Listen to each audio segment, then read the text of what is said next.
আমরা আসলে হামের রোগীদের চিকিৎসা দিয়ে অভ্যস্ত এবং প্রতি বছর সবসময় হামের রোগী আমাদের এখানে ভর্তি থাকে।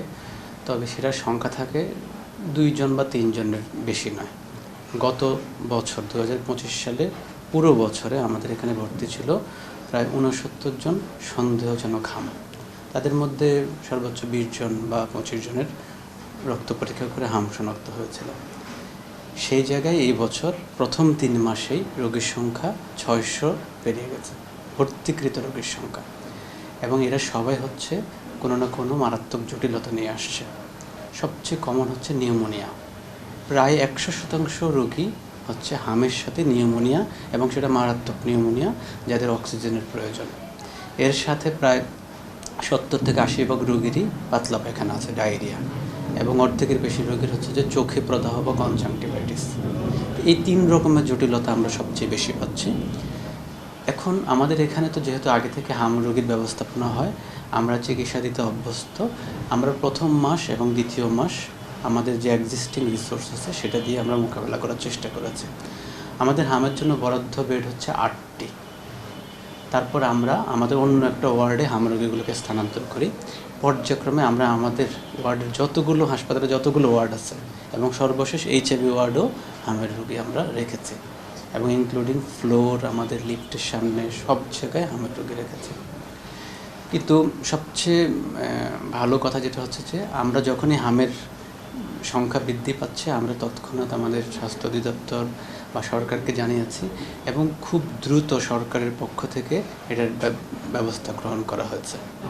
এবং 1 সপ্তাহের মধ্যেই পুরো বাংলাদেশে হামের রোগীর চিকিৎসার জন্য ব্যবস্থা গ্রহণ করা হয়েছে, যে কারণে খুব অল্প সময়ের মধ্যেই আমাদের হাসপাতালে যে খারাপ অবস্থাটা ছিল সেটা মোটামুটি এখন কন্ট্রোলের মধ্যে চলে আসছে।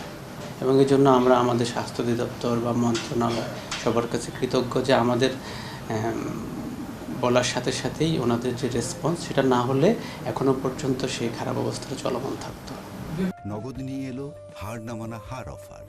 সর্বনিম্ন 10,000 টাকা রেমিটেন্স নগদে পাঠালে থাকছে স্বর্ণের হার জেতার সুযোগ। প্রথমত আমাদের যেটা হচ্ছিল যে বেড ছিল না, অক্সিজেন দেওয়ার সক্ষমতা ছিল না। আমাদের 100 বেডের হাসপাতালে যেখানে 160-70 জন রোগী ছিল, যাদের প্রত্যেকের অক্সিজেন লাগছিল। আমরা হয়তো 40 জনকে অক্সিজেন দিতে পারতাম, এখানে সবাইকে দিতে হচ্ছে। আমরা বলার সাথে সাথেই স্যাররা হচ্ছে আমাদের নিকটবর্তী অন্যান্য হাসপাতাল থেকে অক্সিজেন মিটার, সিলিন্ডার এবং যা অক্সিজেন আগে বরাদ্দ ছিল তার থেকে অনেক গুণ বাড়িয়ে দেওয়ার ব্যবস্থা করেছে। এবং একদিনের মধ্যেই এখানে 5 জন ডাক্তারকে সংযোজিত প্রদান করা হয়েছে। আইসিইউটা বন্ধ ছিল, আইসিইউ শুরু করা হয়েছে। কিছু অতিরিক্ত নার্স প্রদান করা হয়েছে। সব কিছু মিলিয়ে এবং সাথে সাথে অন্যান্য হাসপাতালগুলোকে স্যাররা তৈরি করেছেন যে যেন ওখানকার হামের রোগীগুলো ওখানেই চিকিৎসা করা হয়। কারণ প্রথম দিকে সারা মোটামুটি বাংলাদেশের অনেক জায়গা থেকে এখানে সবগুলো রোগী চলে আসছিল। প্রতিদিন 60 জন 70 জন করে হামের রোগী আসছিল, যেটা এখন হয়তো প্রতিদিন 20 জন করে আসছে। তার মানে হচ্ছে যে পেরিফেরিতে যে মেডিকেল কলেজগুলো বা হাসপাতাল আছে, তারা সেখানে তাদের হামের রোগীগুলোকে চিকিৎসা দিচ্ছে। তো এই রেসপন্সটা খুব দ্রুত হওয়াতে প্রথম দিকে যে পরিমাণ ক্ষতির আশঙ্কা দেখা যাচ্ছিল সেটা কিন্তু অনেকটাই কমে গেছে বলতে হবে। আমরা এখন মোটামুটি খুব ভালো ব্যবস্থা নিতে পারছি।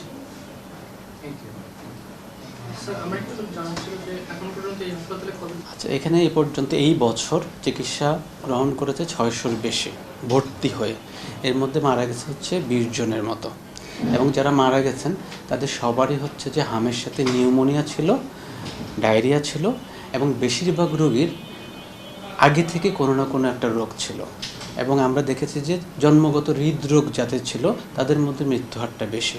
কিছু কিছু রোগী ছিল যে যাদের আগে থেকে কিডনি রোগ ছিল অথবা ক্যান্সার ছিল, অন্য কারণে হাসপাতালে ছিল, ওই চিকিৎসা গ্রহণ করতে গিয়ে হাম হয়েছে। তার মানে যে কজন মারা গেছে তারা শুধুমাত্র হাম নিউমোনিয়াতেই মারা গেছে এরকম নয়, তাদের আরও কিছু জটিলতাও ছিল।